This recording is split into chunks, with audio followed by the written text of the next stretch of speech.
for the 4th of July. It's coming up real quick, Independence Day, and I'm so excited. I want to thank you all for tuning in online also. Thank you, thank you, thank you. I appreciate you all. If you're watching us online, make sure that you hit like, share, and subscribe or follow, depending on what you're on. And if you're on X, make sure you hit the retweet button, because a retweet don't cost you nothing. About 3 seconds to hit that button, and it send it out to other people. So share on your page, your friend's page, and everybody else's page, and in your groups too.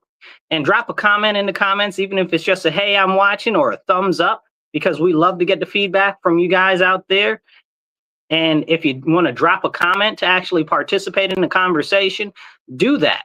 Now, let's get ready to jump into it. You are listening to The Divide, which is the #1 conservative talk show in upstate New York. We want to make it in the whole state of New York. So make sure you share it with your friends and tell them to tune in on Mondays, 2:30 to 4 p.m.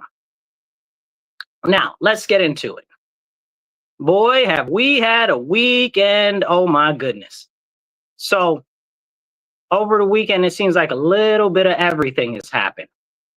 I'm going to start off real easy and ease you into it. But as normal, you guys know, if you tune into this show, you're most likely probably going to get offended at some point. And if you are easily offended, you probably don't want to listen or watch this show. Thank you for the heart there. I see that heart. You guys, please drop some hearts and comments. All right, everyone helps the algorithm. You know, over the weekend, we witnessed yet again another attack on Christians. Now, you might say, Marcus, another attack on Christians? What are you talking about? Well, there have been many attacks on Christians, both in our homeland and abroad, that continue to go untalked about, undiscussed. And it's interesting because in the United States of America, we have an awful lot of individuals that are in offices, whether it's local, federal, or state level, and they claim to be Christians and they claim to be Catholics, except they speak up for everybody but Christians. They'll speak up for Jews, they'll speak up for Muslims, they'll speak up for alphabet people, they'll speak up for everybody. But if you're Christian, they won't speak up for us, which kind of makes you wonder, do they need to examine themselves and see if they really are saved? Because the fact of the matter is with all of the continued anti-Christian hate that's being propagated in our country and abroad, it's time for us as Christians to take a stand and say we've had enough. So the first big incident that we had over the weekend was a church in Syria. Now, let me give you a little bit of background if you guys are tuning in for the first time.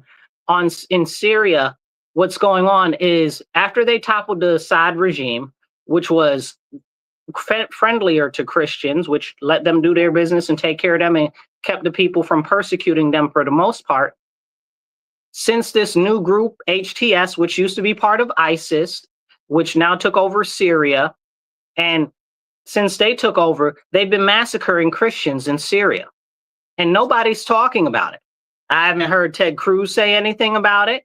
I haven't heard the president say anything about it. Matter of fact, I saw the president sit in the Oval Office with the freaking dude from HTS right there.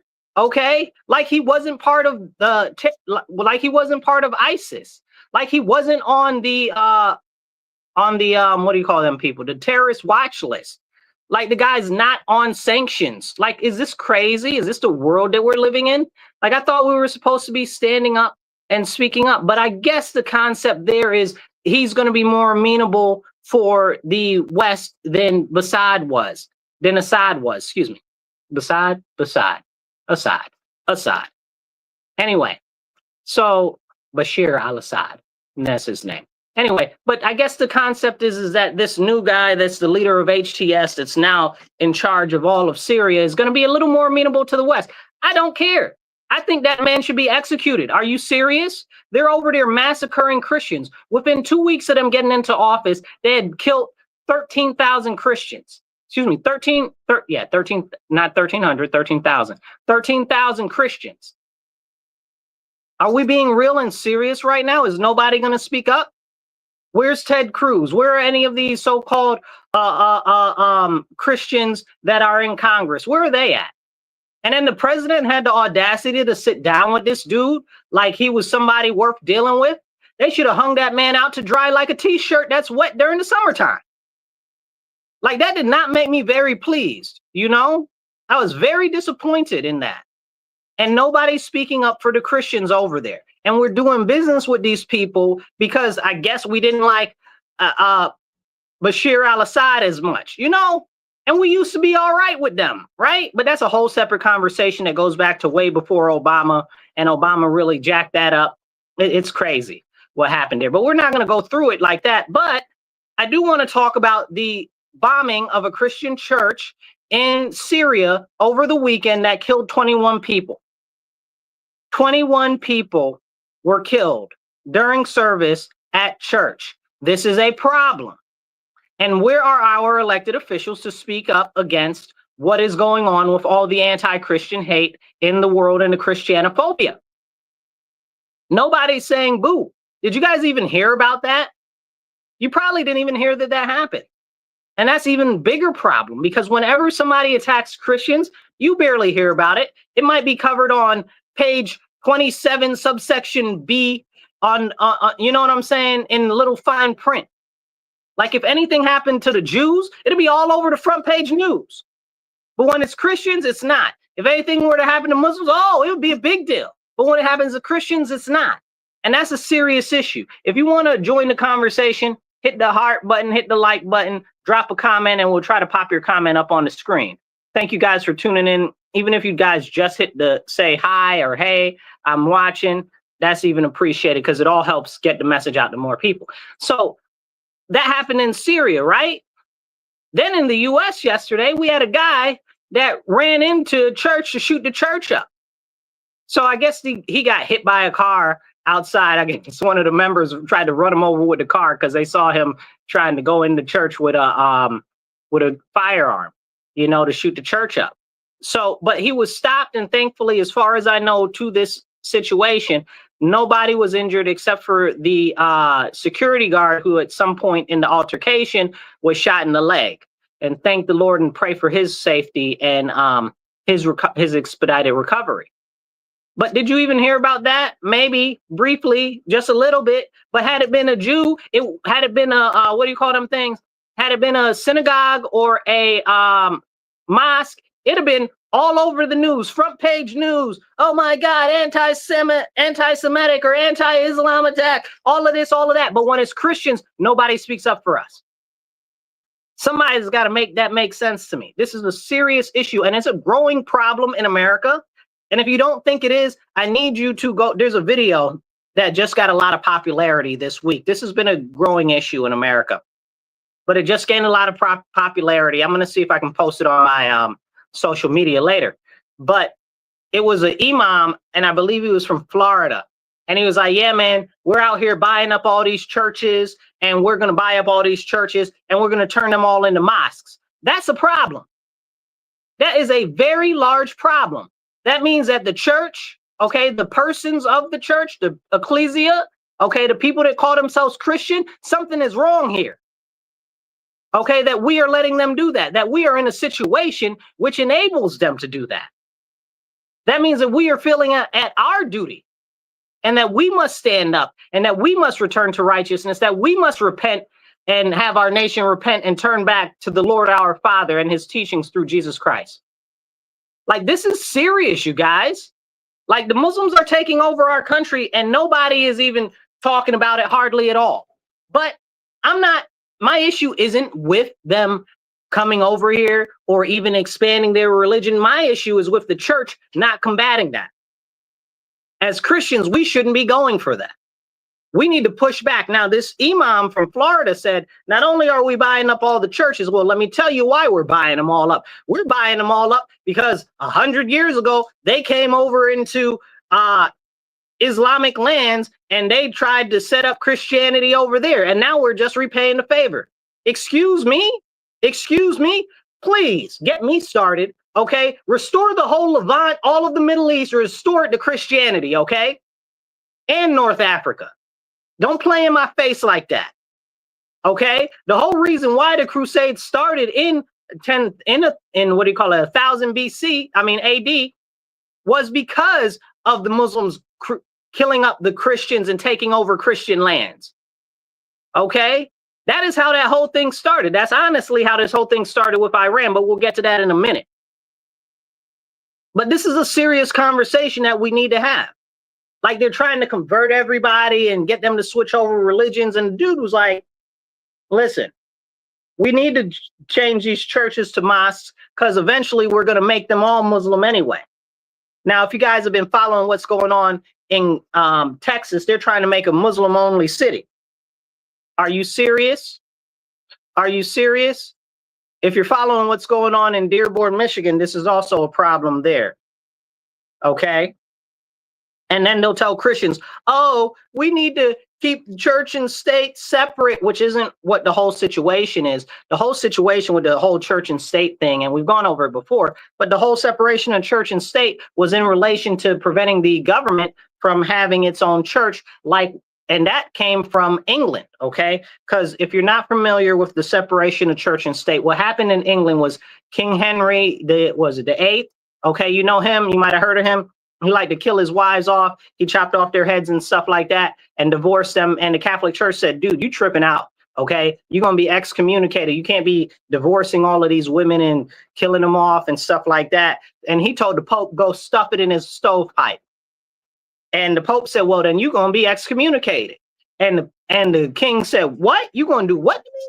So King Henry took over all of the Catholic churches in England and changed them to the Anglican Church. That's why the Anglican Church ain't quite right to this day, okay? Because the head of the Anglican Church is the ruler of England, which is King Charles now, and he's a piece of work himself. If that's your religious leader, that's a problem.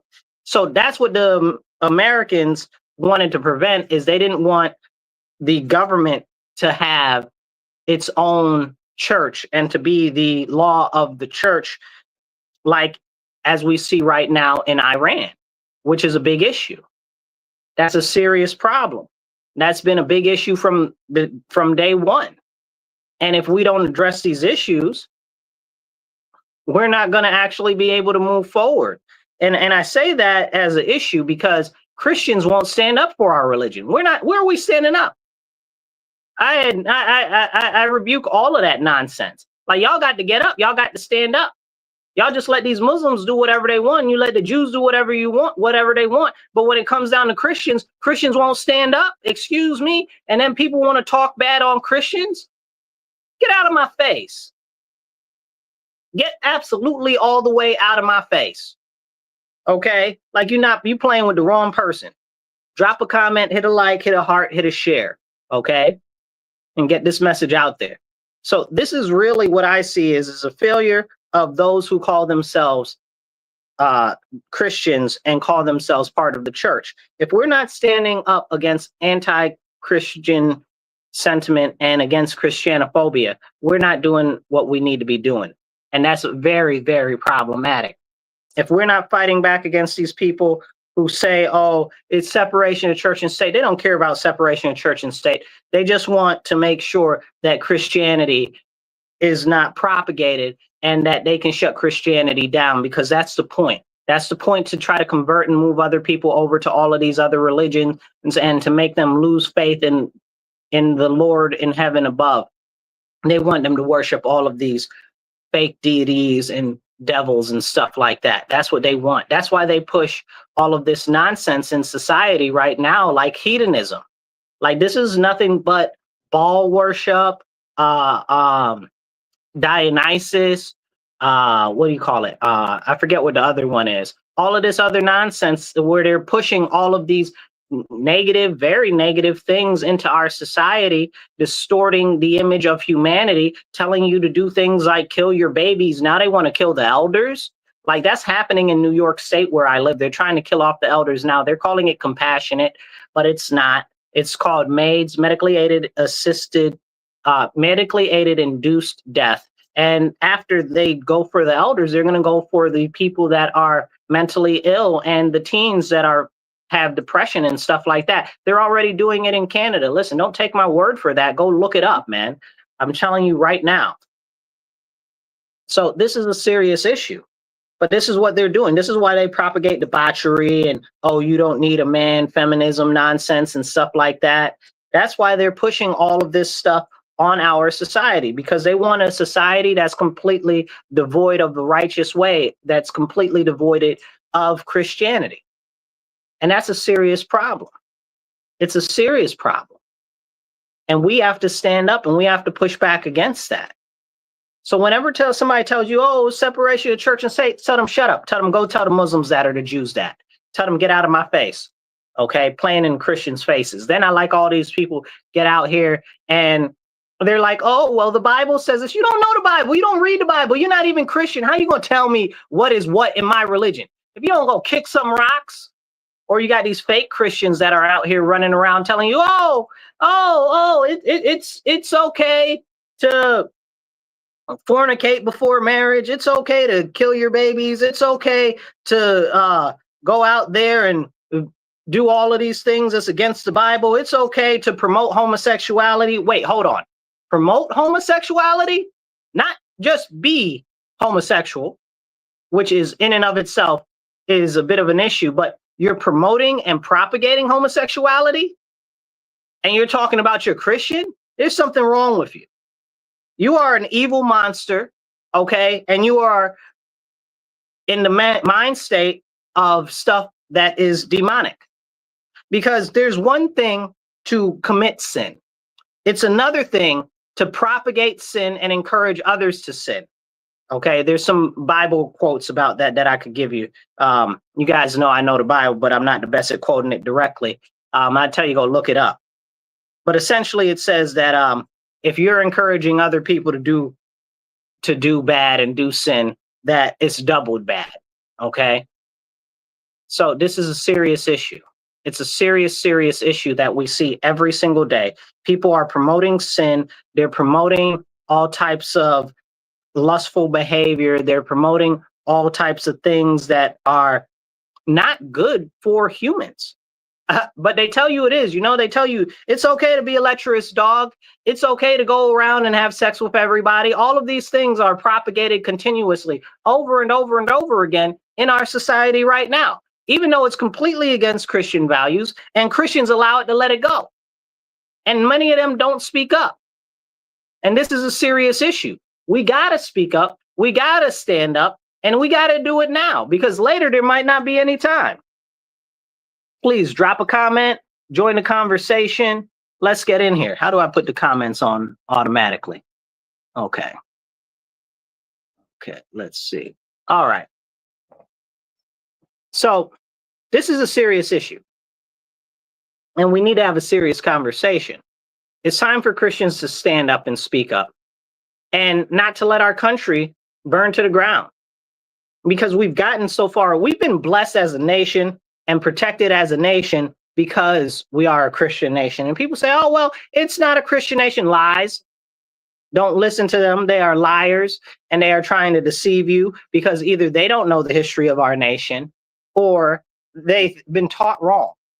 You know, Ronald Reagan has a great quote where he said, you know, our Democrat friends that know so much that isn't so.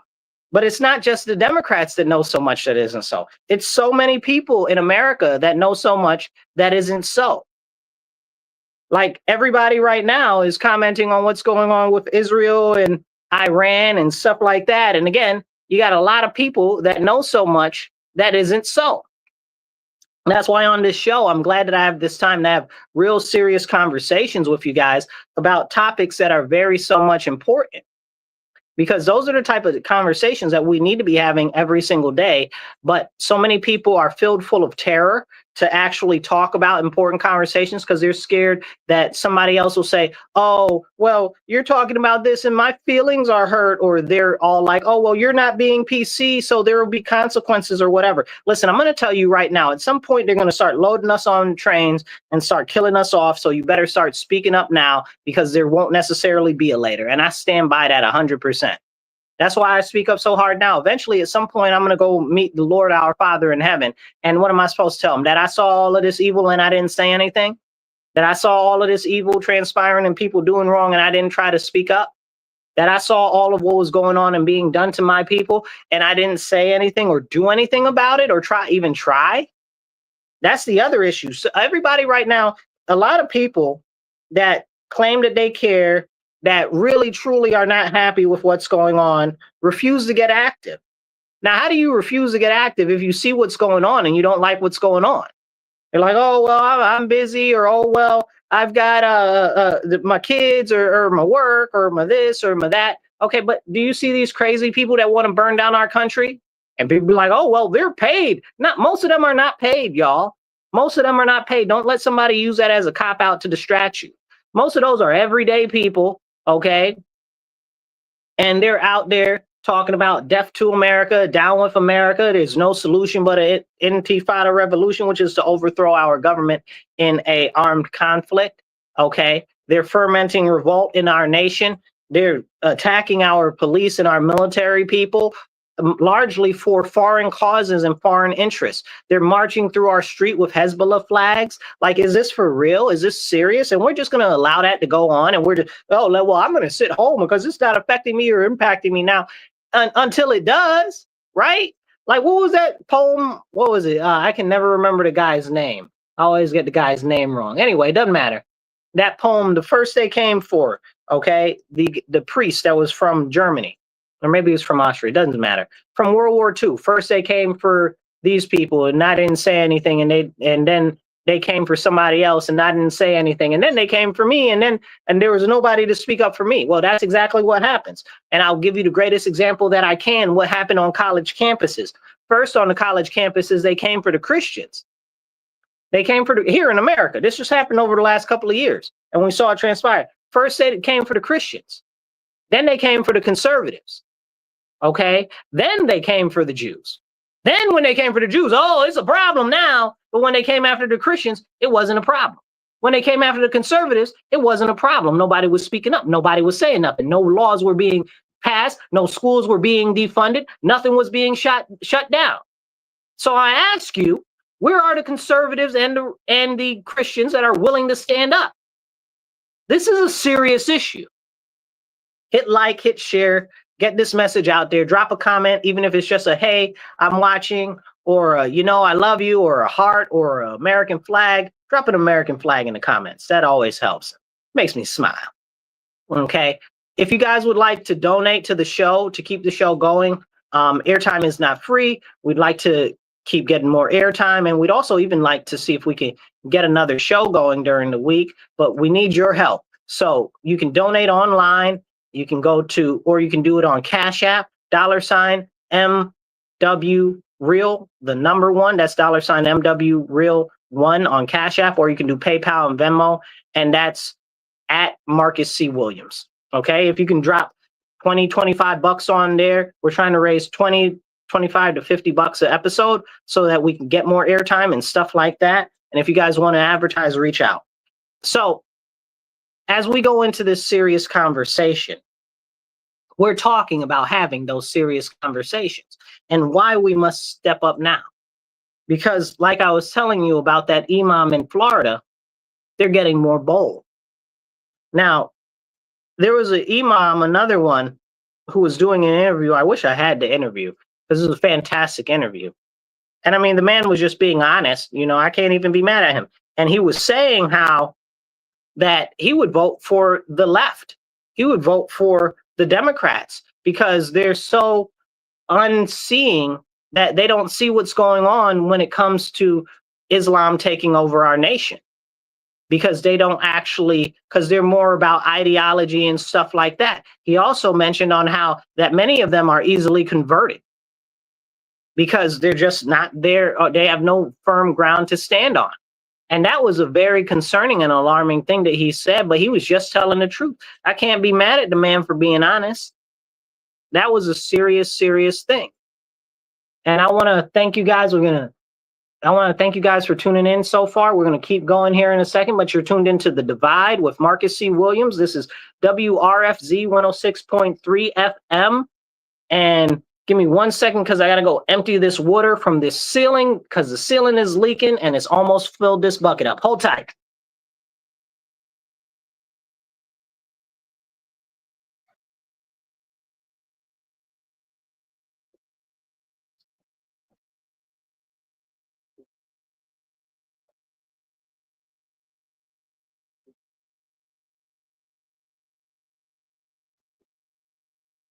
All right, I have no clue what to do about that, but somebody's going to figure that out. So thank you for staying tuned in with us. Somebody else going to have to deal with that water issue because I don't see any other buckets or anything, and we need a bigger bucket. But back to the whole conversation. Right now, we have a nation that's divided on so many different lines, whether it's political, whether it's religious, whether it's ideological, and most of what we're seeing right now is become very teamified in general America, right? Where people are like, oh, well, it's Republican, so it must be right, or oh, well, it's Democrat, so it must be right, completely neglecting that the people at the top of the pyramid don't give a lick of spit about any of us. And that's a fact. They're all in it together. So when you're like, my team, don't be, don't be obtuse, don't be dense, don't be, like, it's like none of them care about any of us. At the top level, they all go to the same parties. They all are married into the same families. They all go to the same places on vacation. They all go to the same meetings. They all got the same bankers. Like they all gone to the same Ivy League schools. They're all lawyers, all of this stuff. They're all members of the same groups. Like, I don't think we're being serious when we're like, oh, my team, well, it's Republican, so it's wrong, or it's Democrat, so it's wrong. Now, I'll be very transparent. I believe that most of the stuff that the Democrats do is completely out of sorts compared to where they used to be even a couple of years ago. Pre-Obama, Democrats were much better than where we are right now as far as philosophy and the stuff that they stood for and the plans and the directions that they were trying to go. But after Obama, they just kind of went like way far left. That's why there are so many people right now that would be considered traditional Democrats that are now said to be Republican. And I'm like, most of these people aren't even Republican. They're clearly Democrats, but they've been kicked out of the Democrat Party because if you're not in alignment with them on the 50 million things, if you just say, well, don't say that you support government takeover of the schools and doing everything for children, but you don't support them having alphabetism in the schools. Don't say that because then you're going to be out. Oh, well, maybe you support everything else, but you don't support the green agenda. Don't say that because then you're out. Maybe you support everything else, but you don't support Ukraine. Oh, don't say that. Then you're out. You know what I'm saying? Like, and this is where the Democrat Party has moved to. But at least with the Republicans, there are a number of grassroots efforts to change the Republican Party and to move it back to focus more on the people. That's why you're seeing a lot of these representatives, especially on local levels, that are Republicans standing up for the communities that they live in and standing up for the people the way that it should be, because there is a resurgence of actual real Republicanism and foundational Republicanism and conservatism, which is what we need to get back to as a nation, which was what we fought for in the, we just celebrated Juneteenth, like that's what we fought in the Civil War for. This is a problem. This is a serious problem. Where we are right now is not a good space, but I'm glad to see that many of the Republicans are starting to stand up and actually speak up for the people, even if it is to buck their own party. Now, when it comes to the Democrats, nobody inside the Democrat Party will buck anybody in their party, and they just say insane stuff all day long. And it's very concerning. And I wish and I wait and I hope and I pray every day that more Democrats will start to stand up to the Democrat Party, but they're not. And now you've got the socialists taking over the Democrat Party. And that is a problem because the socialists are aligned with all of these very far left, anti-American, anti-Christian issues that they're trying to push. They're trying to eradicate Christianity in our nation. They're out here promoting Islam and destroying our country and overthrowing our government. They hate our country. They hate our people. They hate it. And people be like, oh, well, that's just the government. They're mad at the government. No, they're saying death to America. They're marching death to America, overthrow our country for foreign interests. They're marching out here with foreign flags, hand in hand, lockstep. Then I was watching what do you call them people? The Democrat Socialists of America. talking about, oh, we're going to overthrow the government. Marching, bro, marching. It was like a couple of them. And this was in New York City. And it was quite a few of them. And they're like, oh, we're going to overthrow the government. Really, bro? Really? And people are like, that's not happening. Got videos that says that it is happening. I'm out here listening to these people say that that's what they want to do, that they want to topple our country. Like, what are you talking about? It's not happening.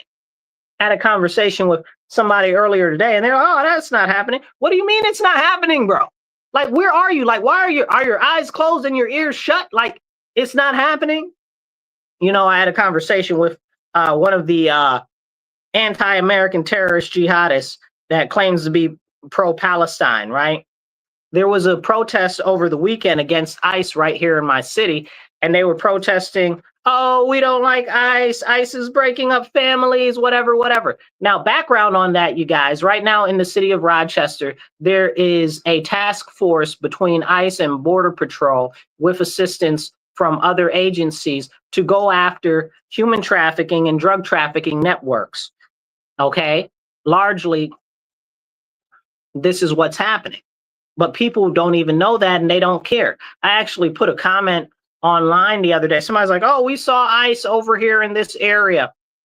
And I was like, oh, I'm glad that they're finally addressing the human trafficking in our neighborhood, in our community. And they're like, they break up families. I'm not talking about them breaking up families. I'm talking about human trafficking. Does human trafficking not break up families? You support human trafficking? You support drug trafficking? You sound outside your mind. And that's what all of these people do, you know? Like, they're so caught up in everything, like they're diehard, what do you call them, zealots? You know, and zealotry, it's a problem. It's a serious issue. If you guys want to be part of the conversation, drop a comment, and I'll do my best to pop it up on the screen so you can be part of the conversation and we can talk about it. Okay? Let's see. We got any new ones here? No. Okay. So, as we continue down this road together in this conversation, I want to get into Syria and what's going on over there, and I want to get into Iran. Now, if you guys have been following me for some time, you guys know that when Syria fell, Israel started to take territory in Syria, and they started to blow up parts of Syria where they had weapons and stuff like that. And they were like, oh, we don't want them to use them against us. And I was like, I see maps. I see the stuff that you're blowing up. While I believe you, I fully know that that's not what you're doing, that what you're doing is clearing a path so you can get your jets directly to Iran. It wasn't so much as they wanted to blow up all of the weapons in Syria and take territory in Syria for the benefit of preventing them from firing into Israel. What they wanted to do was stop them from stopping their fighters and bombers and interceptors from flying sorties from Israel over to Iran. And that's how we got to where we were. This was always about Iran. Everything has always been about Iran. The first Gulf War, Iran. Why did that happen? Because we funded Saddam Hussein. He was our best buddy. We funded Saddam Hussein. We helped train Saddam Hussein. Why did we train him? Because we want him to fight against Iran. Oh, well, that's a thing. Well, wait, how do we even get into the situation where we needed to be having somebody fight against Iran to begin with? Well, that started back in the 70s with Jimmy Carter, okay? So what happened with Iran is because of the French. It's always because of the French, y'all. It's always because of the French. Every single conflict that the U.S. has been in, even predating us being a nation, has always been caused by us getting involved with some nonsense because of the French.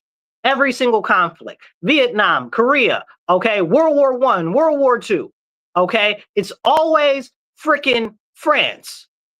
Always. We can take it back all the way to the Revolutionary War, pre the Revolutionary War. We can take, look, the American Indian War. It's always the freaking French. All of the engagements. So we ended up in Syria toppling their government, okay, back in Syria because of, what is that, like 46 years ago, something like that now, I think. I'm not 100% positive on how many years it's been. Almost 50 years. So back in the 70s. So what happened is we got involved in that because of France, because France was over there doing some oil shenanigans, okay? And the British were over there doing some oil shenanigans. And a lot of the time it goes back to oil. You guys already know how it happens.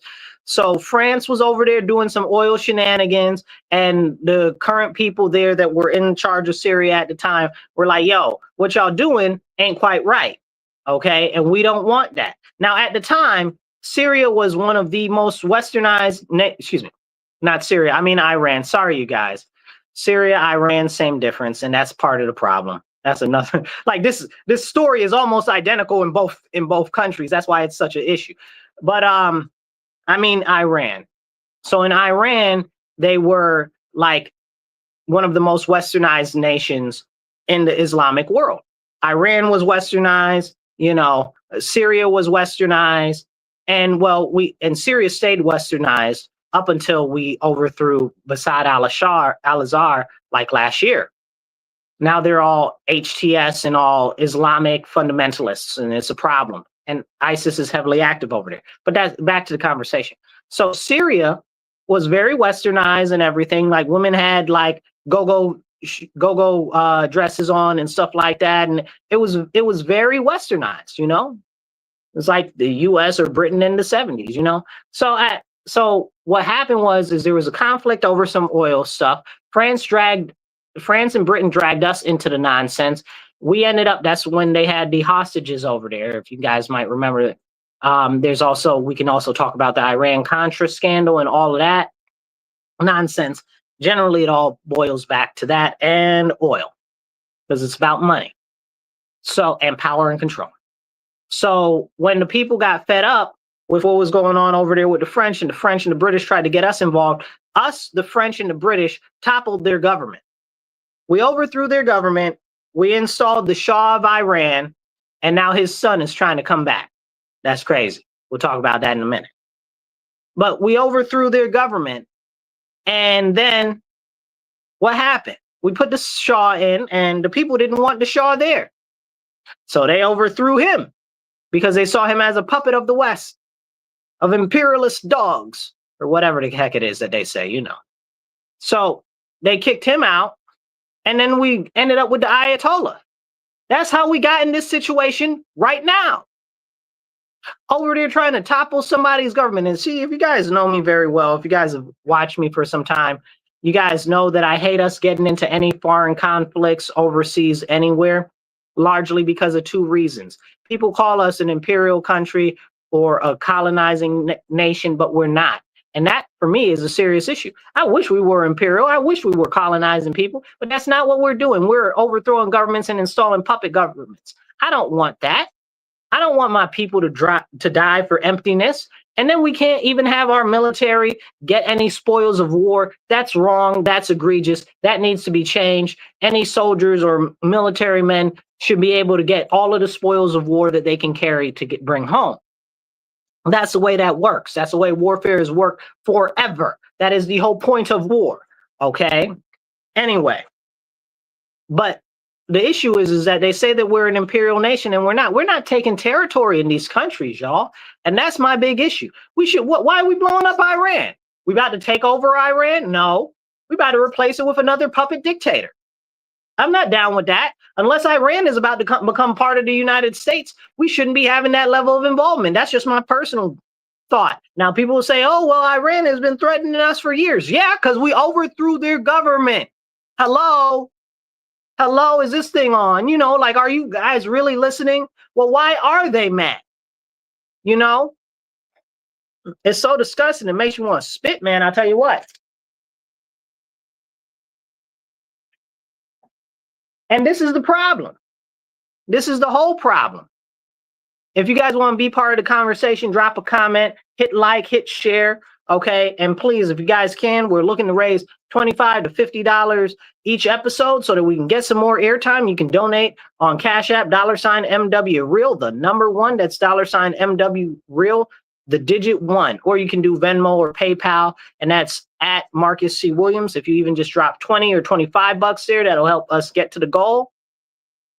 Please make it happen. So as we have this conversation, this is serious. We overthrew their government. That's why Iran is mad. Okay? They try to make it about, oh, Islam this, Islam that. Again, this is not what the reality is. We overthrew their government, so they're mad. But they hate us because we're not Muslim. And the real deal, Holyfield, about Iran is Iran believes that they are still the Persian Empire. And they want to get back their once great splendor. And I'm not mad at that. I understand that completely. I understand that completely. But that's why what a lot of people don't understand, why are they so hardline over there? Why are they so caught up on staying up and making themselves look strong? Because they think that they're the Persian Empire still, bro. Like, that's not, and Erdogan is over there in Turkey, and he thinks that he's the Persian Empire. That's a whole nother conversation. That's why they're always up to no good.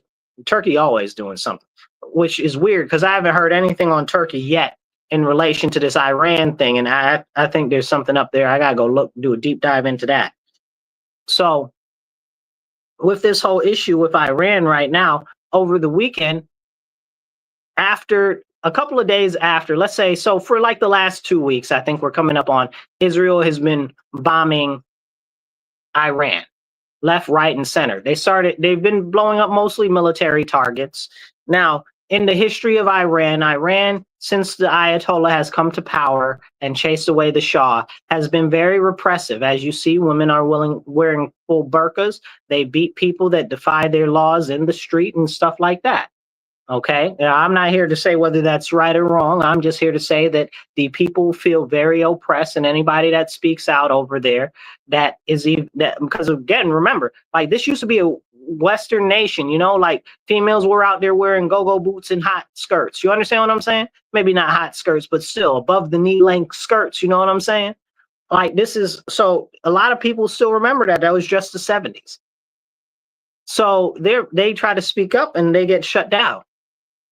They get shut down, they get persecuted, they get sentenced to jail. You might not never see your family again. Your family might not never see you again. You know, they snatch people off the streets. Like, over the week that Israel has been attacking Iran, they shut off the whole internet to the country. They shut off the whole internet to the country, talking about, oh, well, Israel is using the internet for counterintelligence programs against Iran. First off, they're probably right. Secondly, you shut off the telephones for everybody. I don't think that that's going to work out so well. Everybody is not going to be so happy about it. And trust and believe, everybody is not so happy about that right now, because they shut down the whole internet. You can't get access to the internet. So that stops a lot of communication with people's family abroad and stuff like that. So that's a very, very, very big deal. Now, I need to make a point about them shutting down the internet, that this is exactly the reason why we should not be having these people, especially the leftists, say that we need to give the government more power. We need to give the government more power. Okay, I don't care whether you're on the right or the left. We don't need to give the government no more power. The government needs to have less power over our everyday lives, because they're talking about, oh, well, let's use digital currency and let's use Bitcoin and let's use, now we're going to have stable coin. Okay, there was just a bill passed last week where now they're setting up a United States stable coin. They just, well, it's not, that was already in the works, but this framework kind of just cleared the way for digital currency and CBDC, central bank digital currency. Go look into that. It's not good. Okay. So when that happened, you got to think about it. If all of the money is on the internet, then the government can shut off the internet. And if the government shuts off the internet, then where's your money? I'm going to say that again, because I think that is a very serious conversation that more people need to have. If your money is digital and is on the internet and is transferred by the internet, and the government can just shut down the internet, you don't have any money. Please wake up. So as they push us to digital currency or using like tap to pay and stuff like that, and trying to get us away from cash in the US, understand it's game against our citizens. It's game against the people. It's all about control and about power, and we should not be moving in that direction. Like I said, you can have all the digital currency you want.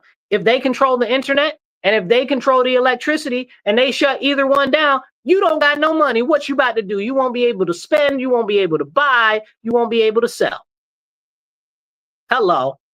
And this is what we have going on with Iran, where you see that a oppressive government decided that it was best to shut down the whole internet for their whole country. Make it make sense, you guys. Make it make sense. So this is what we don't want in America, and that's why I stand up against these issues.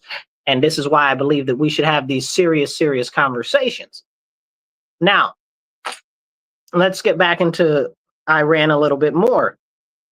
So with the situation with Iran right now, after they shut down the internet, Israel has been bombing them. Now, according to Israel, whether you believe it or not, Israel says that they're bombing only military targets. Now, I already told you that there are a lot of people in Iran that are not happy with the regime. So we've got a couple of different segments of people. You know, everybody's very hopeful that it's the people that want to be more softer and not the hardliners that take power. What we have seen in Iraq, in Libya, in Syria, in Afghanistan, we overthrow these governments, and then the hardliners automatically step in. And this isn't like a new thing. This is something that's been going on for decades. I mean, you can even take it to South America and look at what the governments we toppled down there. You know, they always end up with some guy in there that's that's all crazy totalitarian. You know what I'm saying? Like, we very clear are not good at regime change. We need to reconsider what we're actually doing when it comes to regime change. Hit the like button, hit the heart button, drop a comment, even if it's just a thumbs up. Join the conversation and drop a comment, and I'll try to pop you up on the screen. All right, now, here's the deal.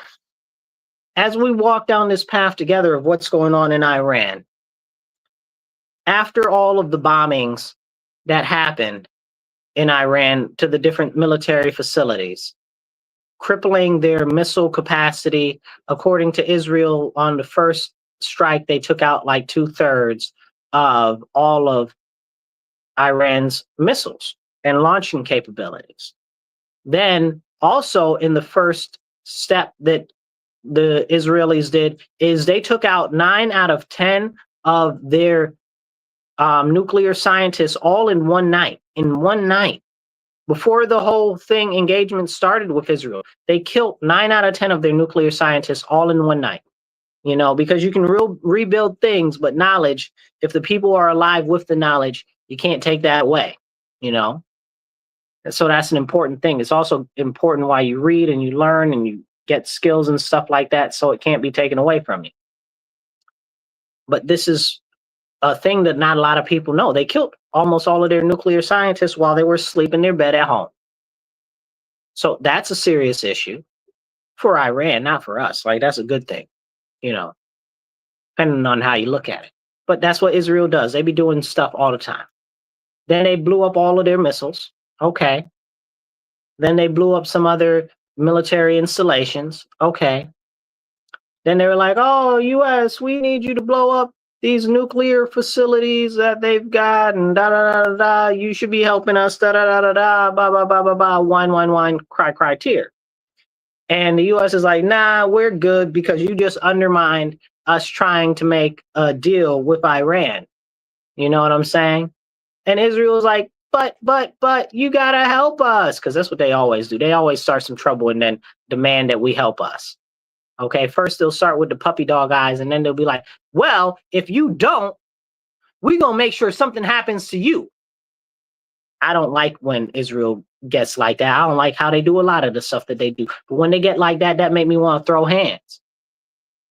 How you going to tell me that you're going to do something that something's going to happen to the U.S.? Is that a threat? You understand what I'm saying? Coming out your neck crooked like that. But anyway. So Israel's like, yeah, we need you to blow up their stuff or whatever. And our president is still kind of mad, like, listen, Netanyahu, the only reason why you did this was because you saw that now was the time for you to do this, because you might not be able to if we actually get a peace deal done with them.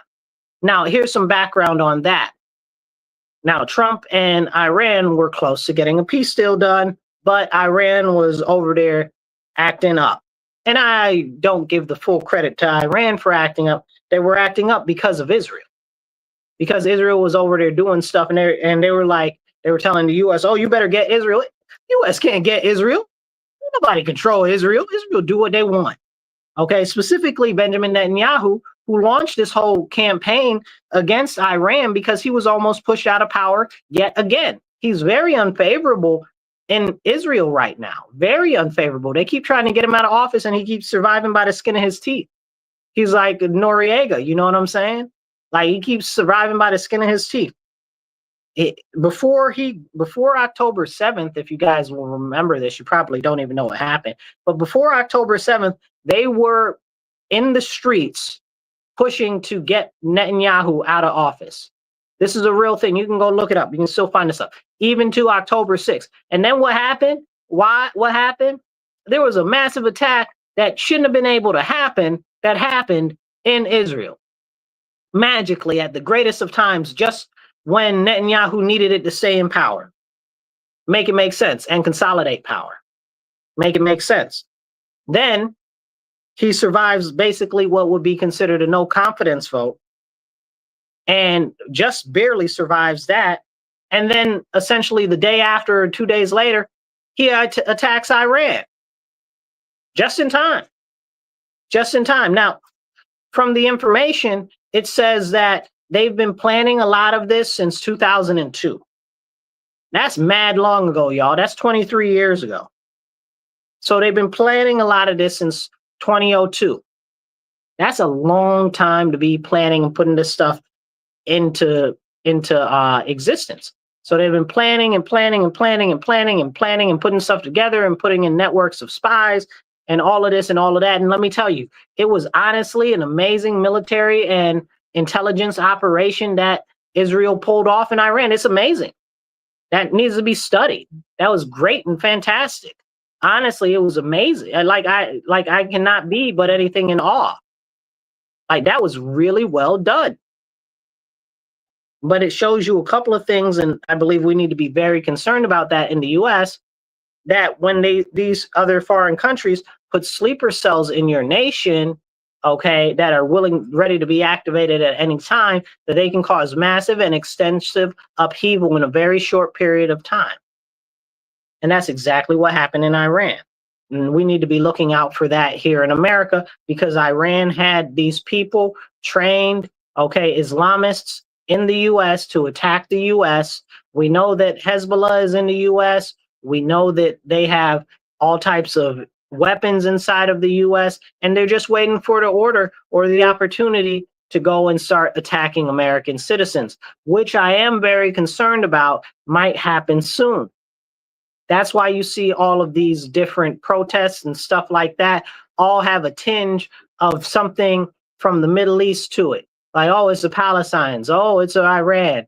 Oh, they're pushing Islam. Oh, they're doing all of this. Why are they doing all of these things at these different protests?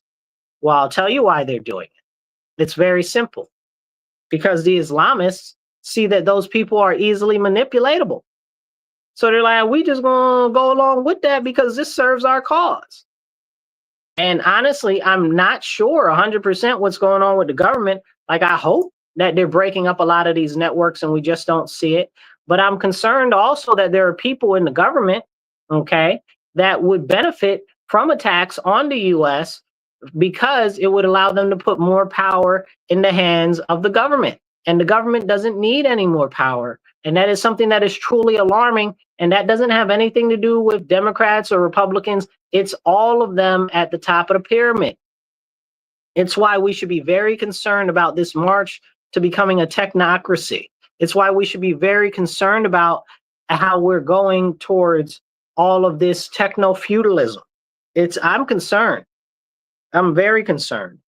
Okay. And like I said, it's not a Republican thing. It's not a Democrat thing. This is a move that's been going on for years, for decades. Okay. To put more power in the hands of the government. The more power the government has, the more easily it can crush you. And I believe very firmly in small government, that we need a government so small that it'll fit in the palm of our hand and we can crush it if need be. Okay. And right now, if we didn't have so much stuff going on in our country and so many anti-Americans and anti-Christians and people that are just nihilistic and anarchists that are just willing to do whatever they can to overthrow our government or destabilize our nation and hurt our citizens, I'd be like, maybe we need to tip the whole government and pour it out. But we got these crazy people talking about they want to overthrow our government for foreign issues, for foreign people, and for foreign lands. Make that make sense to me. So disgusting, make you want to spit.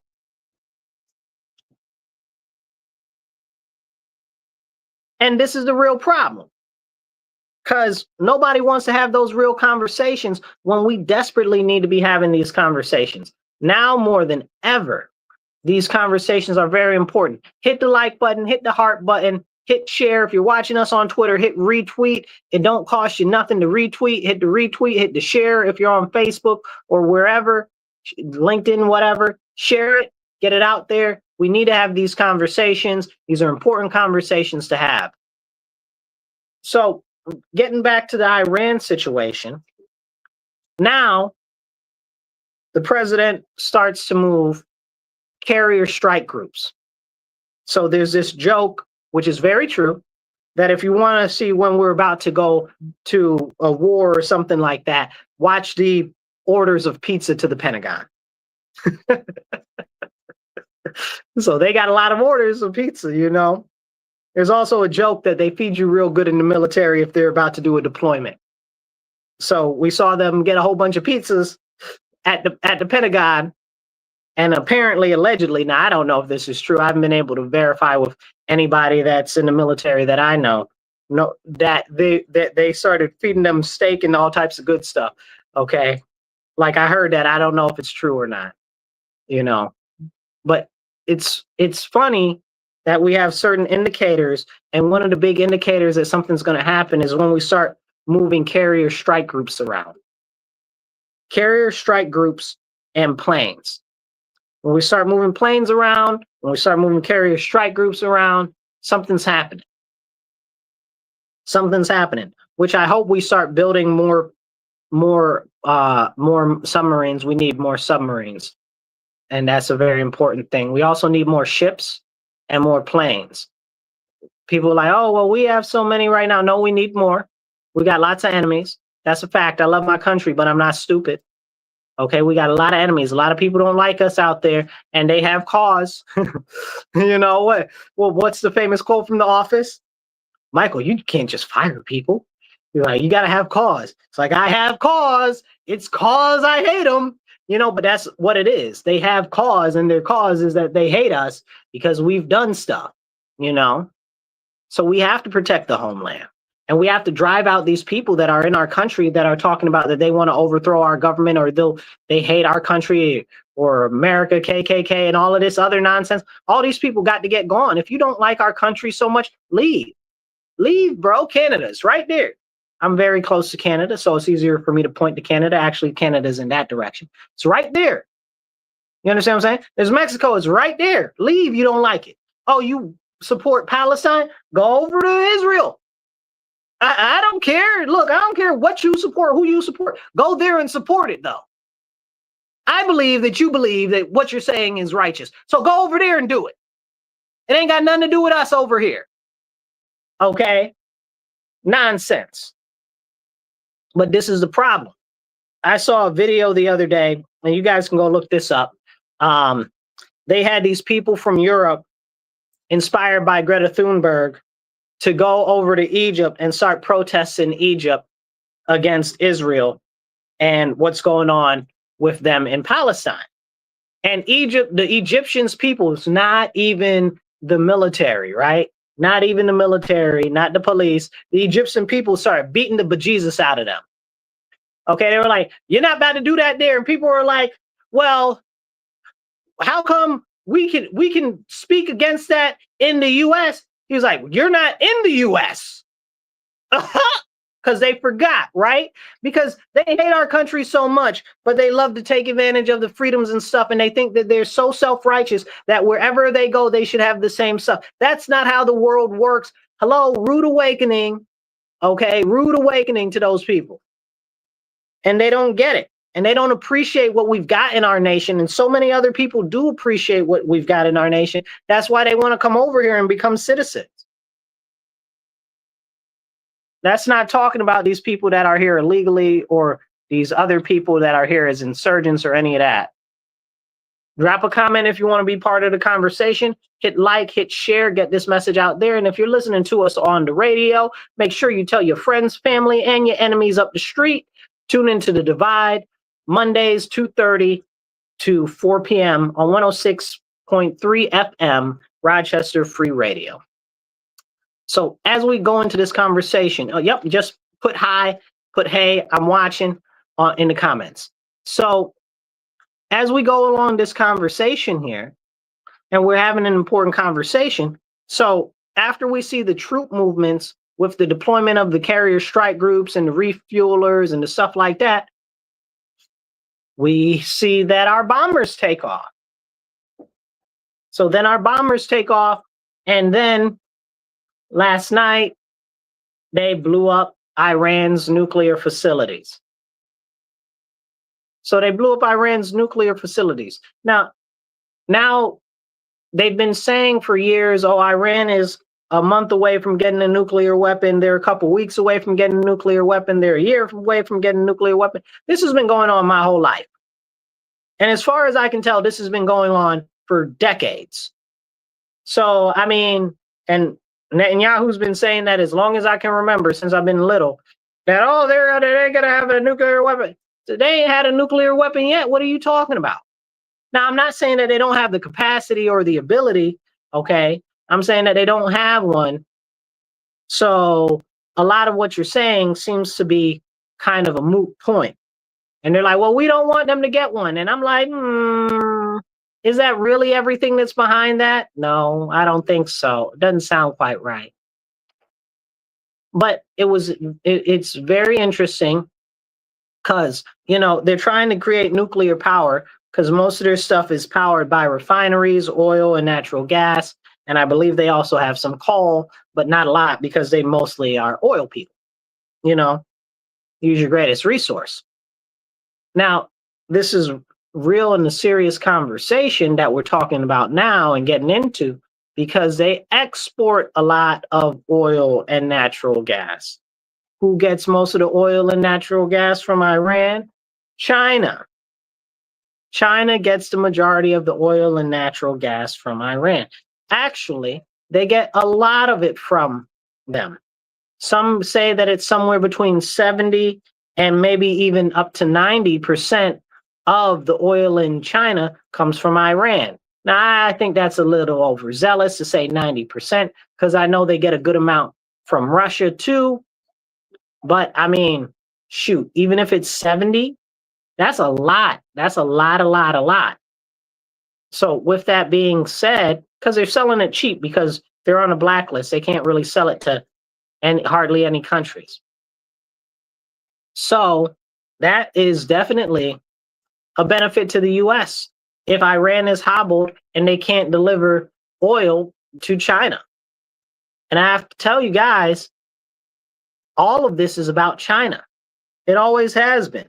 Right now, the whole issue with Iran is about China and punching China in the nose. We just gave China a very big bloody nose with this strike on Iran and us and Israel. You know, even though Israel is real buddy with China, and I don't like that, and I got a lot of stuff to say about that, and they give them a lot of technology that they're not supposed to have in China, all types of stuff. I'm not very happy with Israel's relationship with China, okay? And that's why you can't trust them. They only have their own best interests at heart, and I'm not mad at them because I only have America's best interests at heart. So if the Israeli government only has the best interests of the Israeli government at heart, I'm not mad. So here's the deal. With China having issues now with the oil, there are two other big, massive projects that were going on over there in relation to the Belt and Road Initiative. If you're not familiar with it, please go look up the Belt and Road Initiative. I don't have enough time to explain it today, but I've talked about it at length before. So that's basically China's new Silk Road, new trade routes, stuff like that. They're also part of this quasi organization that's called BRICS. You know, Brazil, Russia, India, China, and it's the BRICS Plus nations. And now there are more nations with them. I believe it's 18 to 24 altogether. Anyway, what they're trying to do is come up with an option to work outside of the US dollar and push de-dollarization, which is also, again, that's a problem for the US. So this has weakened that option. And that's a very serious thing. Somebody said something, but they said there's something is off topic. Oh, brief answer. Who's that? Antoine? I'm sorry, I'm not able to read it. It's real tiny. Kelly says off topic, but who are you voting for tomorrow, bro? Tomorrow, I'm not voting for anybody because I'm a Republican and I'm conservative, and we don't have a primary this year. We will have candidates in the general election in fall. In Rochester, we'll have a gentleman running for mayor. His name is Louis Sabo, and I will be running for city council. We'll both be on the conservative line, so you can vote for us there. As far as the Democrats that are running for office right now, who would I vote for out of any of them? I couldn't give you an endorsement on any of them if I wanted to, but there are some that I definitely would not vote for. Okay, 100%.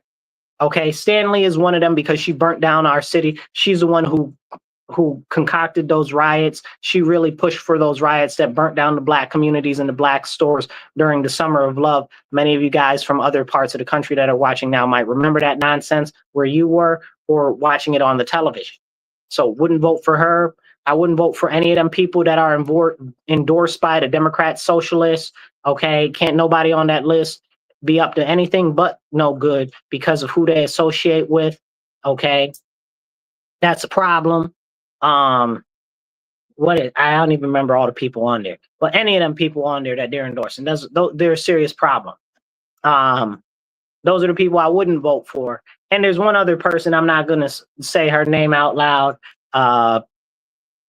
but she don't like Black people, Black Americans, because I guess she's foreign and she looked like a Black face and she on the mayor's team, but she don't like Black Americans. Okay. And that's a problem for me. Okay. She know who she is. And we had a conversation about that. And that was a serious conversation. And I'm never going to let that go. Ever. Ever. Anyway. But yeah. So back to the conversation. Back to the conversation. Thank you, Anton. Yeah. All of the candidates here are kind of trash. There's only a couple that are even meh right now. So be very cautious in who you vote for. And that's hard for me to say because I know a lot of people want to vote for the lesser of the evils. It's hard. Just don't vote for anybody that's endorsed by the Democratic Socialists of America, by the DSA, or by Metro Justice. Don't vote for none of them people. Okay. Both of them don't want nothing good for our city, but they want for themselves and they don't care about us. And they're pushing socialism, which inevitably hurts Black Americans and those that are in the working class and in poverty. So that's my statement on that. But anyway, back to the conversation. So now with the whole situation with China and their Belt and Road Initiative and stuff like that, that runs through Iran. And they were working on a massive canal project, okay, to bring in a lot of the canal deeper into the what do you call that? I forget. There's the rivers and the lakes in Iran. I forget, but it doesn't matter. They're digging a massive canal to help connect better so that they can avoid having to go through and do trade through other regions that were more so Israeli or US controlled type of areas. And they were like, okay, so we're going to do this here and it'll be good. And they also have a train and a railway system that they were working on with Russia also. Okay. And the US didn't want that to go down. So all of these strikes on them, understand that this is part of a much bigger issue that's going on. And it all has to go back to China. And people be like, oh, well, Russia's this, Russia's that. Listen, you guys heard Trump the other day at the G8, at the G7, excuse me, that he thought that Russia should be back in conversations and it should be going back to the G8, because if it wouldn't have never been pushed out of the G8, then they would have never had the issue that they had in Ukraine right now. And honestly, he's probably right. That's a fact. So we need to be very mindful of that. That's a very serious problem. That's a very serious problem that we have right now, because China is not got anything good that they want for Russia either. They don't want anything good for Russia, but Russia's more partnered and leaning to their direction because the US has pushed Russia in that direction, because they've desperately tried to come in alignment with the West, with Western Europe and the Western powers, the US included, okay, after the fall of communism in Russia in the Soviet Union. But they didn't want them. And that's been a problem. Like, they really tried to change. But I mean, hey, so they pushed them towards China, and now they're in alignment with China, but they're like, listen, we got to get away from these people. They're trying to take over the world. And if you guys don't know, China already says that it claims a lot of Eastern Russia, saying, oh, historically, that was part of our country. No, it wasn't. And then they're like, oh, yeah, now we're a Arctic power. You don't have any land near the Arctic. How are you an Arctic power? Well, we're a near Arctic power. No, shut up, China. Okay? They're full of malarkey. But this is the whole situation. And it's very important that we have that conversation, that all of this goes back to toppling the Chinese empire that is growing. Now, what you might not know about China is right now over there, and I don't have verification of this, but I've got enough places and sources that are saying that this is so. So take it with your ears as a grain of salt. I usually don't tell you that. I usually tell you go look it up. So know that this is a different type of conversation here. But a lot of the people that are in the know are saying that right now Xi Jinping is in a lot of trouble, and they're trying to push him out of office right now. So they're saying that different factions that are fighting amongst the CCP are trying to get him out of office, and they're holding his wife hostage and all types of craziness. I don't know how much of it's true. But I do know that we need him out of office, and we definitely don't need any hardliners in there. Again, we are bad at regime change. Okay, so that's a serious concern for me. If they get rid of Xi Jinping, how do we know somebody worse won't get in there? The previous guy that was in there before Xi, his name is slipping my mind. Zhang? I don't remember. But his name is slipping my mind, but he was better. He was better. Okay, but we need somebody even better than that. That's real kind of decent. Now, what are we going to do if they decide that they want to pull off and take over Taiwan? We can't defend Taiwan. I don't care what nobody says. No, you can say whatever you want. I don't even think we have a real serious interest in defending Taiwan, because we can't hold Taiwan. Taiwan's got like, what, 100,000, 150,000 soldiers. China's got like 500 million. Like, I mean, come on now. Like, we're not being for real. And they got rockets and boats and ships, and the island ain't but about this big. You know, Taiwan is a nice size island, but it ain't but about that big, you know? And that's a serious problem. It's a serious problem. If China attacks them, it's a dub. And the US can try to act like we'll defend Taiwan. I don't think we would, and I don't think that we should. Because I'm sorry, Taiwan. I'll be happy to arm you and give you munitions and stuff like that. And they better be immediately expired upon the time that China gets there. You better use all of them all at one time against these mother suckers. Because my very biggest concern is that the Chinese are going to roll up into Taiwan, and technically Taiwan is the Republic of China, the National Republic of China, or however you say it. Anyway, but those were the nationalists that were fighting the communists that got pushed onto the island. They were always supposed to go back and fight against the communists, and they never did. So That's their own problem. They should have done that. But the US also had a hand in that also, which is a whole nother conversation. Again, regime change, we didn't help them when we should have, and then we got Mao. And then that didn't work out so good for us. Now did it? You know, crazy madness. Anyway, we should have helped the nationalists when we could have. Now it's crazy. We can't help Taiwan. There's no help for Taiwan. Taiwan's over, whether it's now or tomorrow or whether it's in 2 years. So the only hope we really have is getting somebody into the office of premier in China that isn't Xi Jinping and isn't a very serious hardliner. But that's kind of tough because of how the Chinese people are. You know, the people that are in power anyway. Like they're very tough, rigid, upright people that want war, largely.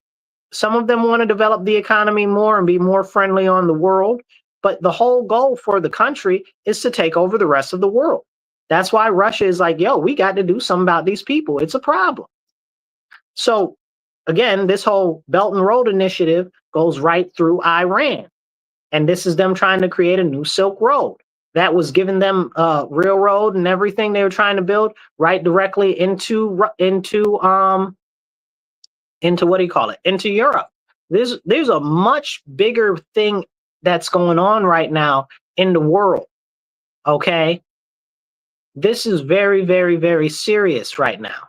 And we have to understand that it's a much bigger picture. So people are like, oh, well, it's Iran and we can't do this and we can't do that. I never supported us going into Iran in the beginning. But I did always know and did share with you guys that it would benefit us with China. Okay, because it would hurt China. And like I said, all of this, most of the moves that we got going on right now are about fighting back against China. Because China wants to take over the world. That's not like a hypothesis or anything like that. Go look it up. They actively have plans to take over the world, and they say it out their mouth. You know what did they say? When somebody tells you who they are, believe them? Like crazy. But people still don't believe. Same thing with these people in this country where they're like deaf to America and we want to overthrow America for socialism and stuff like that. Are you serious? Are you serious right now? Like, listen to those people. They're telling you exactly what they're about. Gotta wake up. So, coming back full circle to the Iran situation, now we dropped all these bombs on their nuclear facilities. Were they making a nuke? Who knows? Did they have enriched uranium and stuff like that to make a nuke? Possibly. Who knows? Were they getting to the point where they probably could? Absolutely, 100%. 100%. So this is an issue. We dropped bombs on them now, apparently not less than a couple hours ago, maybe about 2 hours ago. They shot like 9 missiles into Qatar to try to blow up our base, or faint like they were trying to blow up our base. You know, I don't know what they was about to do with them 9 missiles. They weren't about to do a lot of nothing. But people are like all alarmist now. Oh, 9 missiles. Oh, only 9 missiles. Again, like I said last week, Iran ain't bust a grape. You know what I'm saying? Like, y'all been telling me Iran's so big and bad this whole time, and Iran hasn't been able to bust a grape this whole time that Israel been putting the bangs to them. I think they had like 2 missiles hit in Tel Aviv and 1 in one other place or something like that. All of these missiles that they launched, they ain't even launched that many missiles. Why? Because Israel put the bangs to them real quick. You decide for yourself whether that was a good or a bad thing. I'm just telling you the news the way that it happened. You understand what I'm saying? Like, this is for real, though. This is very, very, very important. This is very important. So now we've got all of these alarmists. Oh, we're going to go to war with Iran. I don't think so. I don't think so at all. But you know who I did see on the TV not too long ago creep out the shadows? The son of the Shah. Yep, the son of the Shah that got deposed from Iran, that was the leader of Iran for a little bit before the Ayatollah took power.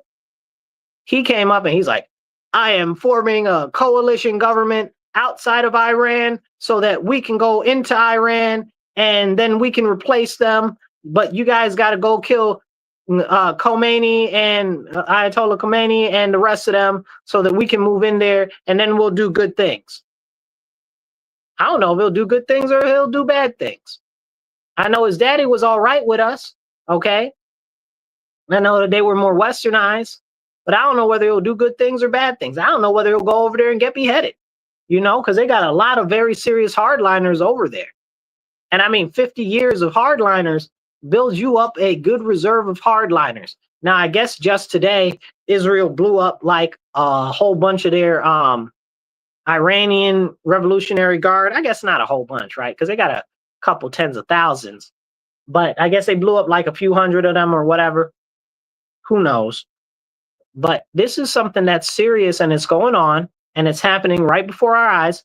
Hit the heart button, hit a like button, drop a comment, join the conversation. You want to be in the comment? Drop a comment. I'll pop your conversation on screen and we can talk about it. So with that being said, people are sensationalizing that baby size attack on our people in Qatar, which did nothing. All the missiles were knocked down. Nobody was injured.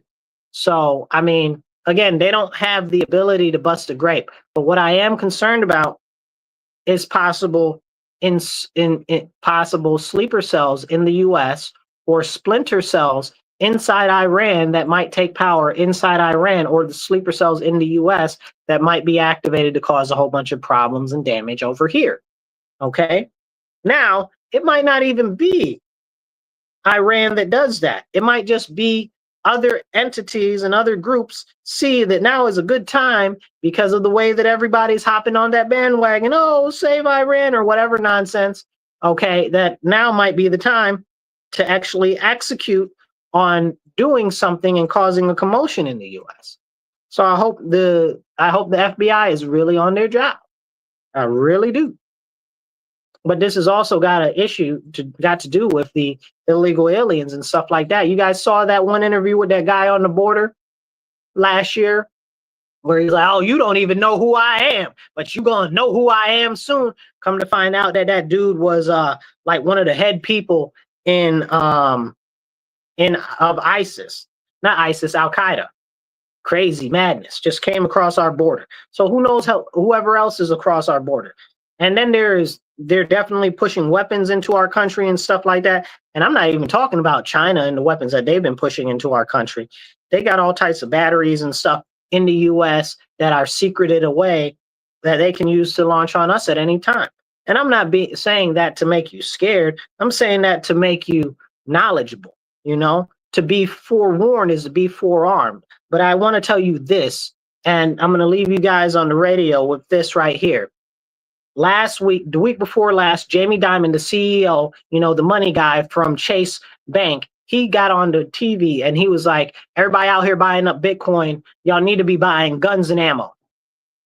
That's what the money man said. So that means that he knows something that we don't know that's about to go down at some time in not too long from now, at least in the likelihood of things in the spectrum. So I think we need to pay attention to that. Thank you guys for listening to us today. You're tuned into The Divide on WRFZ 106.3. Tune into us every Monday, 2:30 to 4 p.m. Tell a friend, tell an enemy, and tell everybody. Make sure you share this. Hit the little retweet button.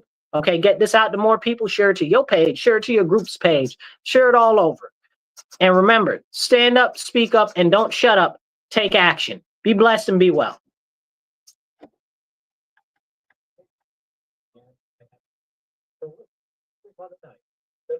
So feed off with me, George Tavares, only on WRFZ Rochester 3.